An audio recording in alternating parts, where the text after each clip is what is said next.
I've been listening to a lot of 8-tracks lately, and since I've been listening to a lot of 8-tracks, I've been repairing a lot of 8-tracks. And while I'm on the repairing mood, why don't we take a look at my Electrophonic 8-track Stereophonic Tape Player. This is about as bare bones as an 8-track player as you can get, even in the day. Electrophonic wasn't really known for high-end equipment, but we're going to take this apart, clean it up, and make sure we get more years of service out of it. Alright, so I really can't find too much on this particular model of Electrophonic 8-track player, but you know, it's nice. I remember I picked this up at a yard sale, maybe like $10. I liked it because it's an actual wooden case. You can see as it shakes the camera. There is some weight to this. Most of it is the case itself, and it's simple. It just only has the plug and audio out on it. I want to take it apart, clean up the inside, specifically the heads, and maybe try to clean up this wood case a little bit. Other than that's it. There's no model number on this. Even when I tried to Google, I didn't do that much, so I'm sure you could find better than I could, but I couldn't find a model number on this or any similar examples. By no means am I trying to say this is a rare unit or anything. It was just a bottom of the shelf 8-track player back in the day. We only have 3 screws on the bottom, and then this should slide out. Ooh.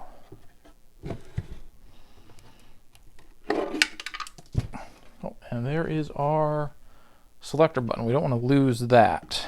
And that's it. Like I said, the case is wood. It's actually constructed fairly well. We'll try to put some wood rejuvenator on there. Let's put this out of the way for now and take a look at what we got. So the first thing we're going to look at is the belt. Anytime you're working with an older 8-track player, you want to make sure that the belt's not sticky. Like I said, I've used this, so I know the belt's fine. It plays pretty good. There's still maybe a little more play what I would like in there, but the belt's pretty. Everything's in good shape. Doesn't look like the belt is deteriorated at all. So we'll have to get in here and just blow some surface dust out.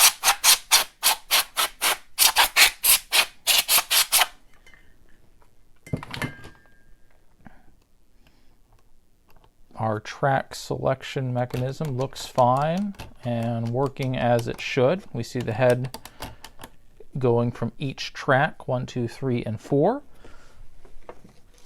And we'll get in here and just clean off our heads. Now I do have, oh, what is this? Looks like a piece of tape. Yep, from a unfortunate track eventually. This is something you want to do every once in a while. Just get in there with a Q-tip. You don't have to take the whole thing apart for this, but get in there, clean your pickup heads, clean your rollers, make sure that this is as clean as it can be, and that will prolong the life of your player and also prevent damage to your tapes.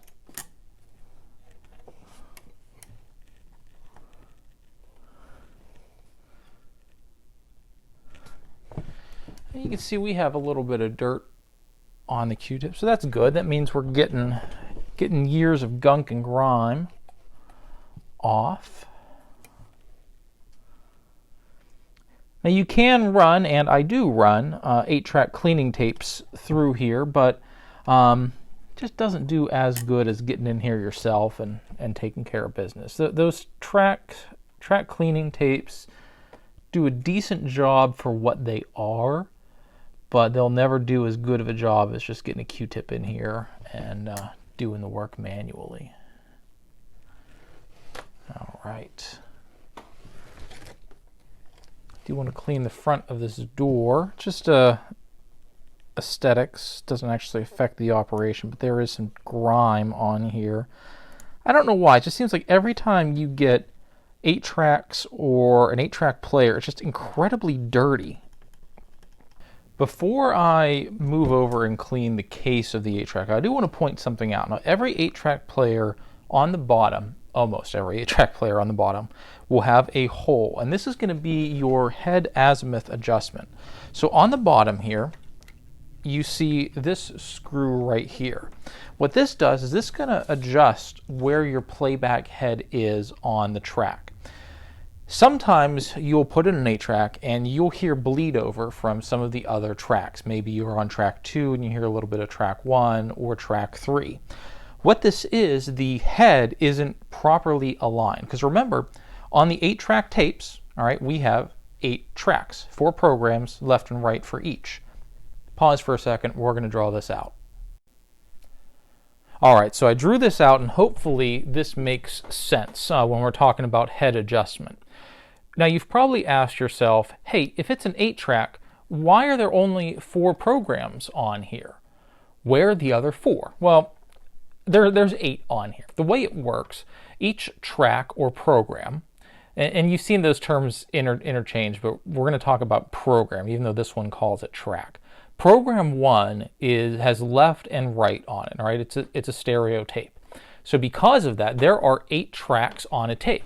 We have program 1, left, right, 2, left, right, 3, left, right, and 4, left, right. That's your 8 tracks. Over time, or if an 8-track player has been misused, the head will come out of alignment. We're going to use this old iPod as our head. When everything's perfectly aligned, that head sits directly over program 1's left and right channel. It may come out of alignment where you'll hear part of a second program. So here we see that the head is over program 1 left channel and program 2 right, correct. Program 1 right channel, program 2 left channel. So we're getting bleed over. Or it could sometimes be in the middle, although I really haven't seen this a whole lot, where you're just hearing one channel. The azimuth adjustment screw on the bottom adjusts the head up and down ever so slightly to get it directly on the program. So what you want to do, you want to get a cart that you know is good. For me, I use Super Rock Volume 14. Really good cart, a lot of great music on here, but I mean, this cart's almost new. I say that for being how old it is, but it sounds great. I've never had an issue with this cart. So you get a good cart, a cart that you know plays well. You're going to play it and you're going to listen to it, and you're going to use that azimuth adjustment screw and turn it left and right ever so slightly. It's not going to take a lot, and it's going to move this head up and down, and you want to move it directly until you hear only that song left and right.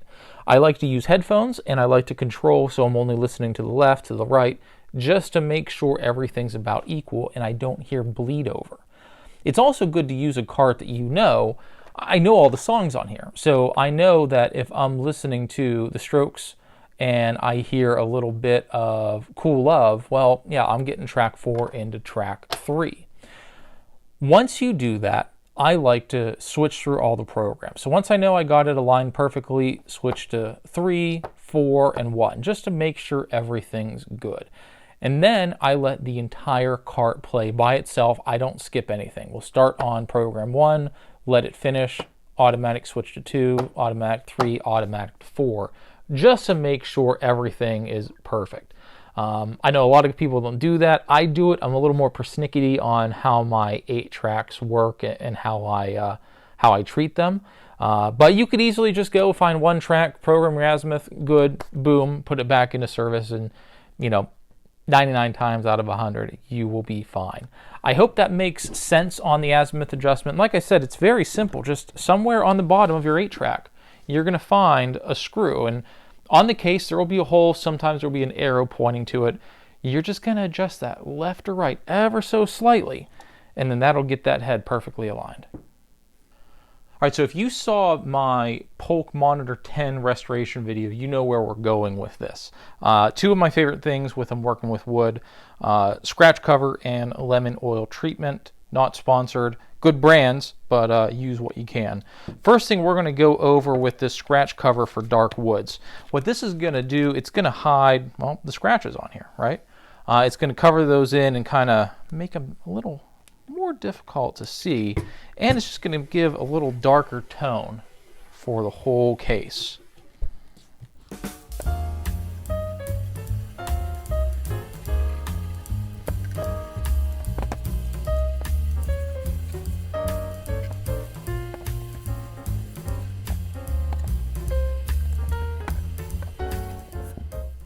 Once everything dries thoroughly, then we can go and just put a little bit of lemon oil treatment on top of it. And it's going to give this a nice shine, as well as replace some of the natural oils in the wood. You don't have to use a whole lot.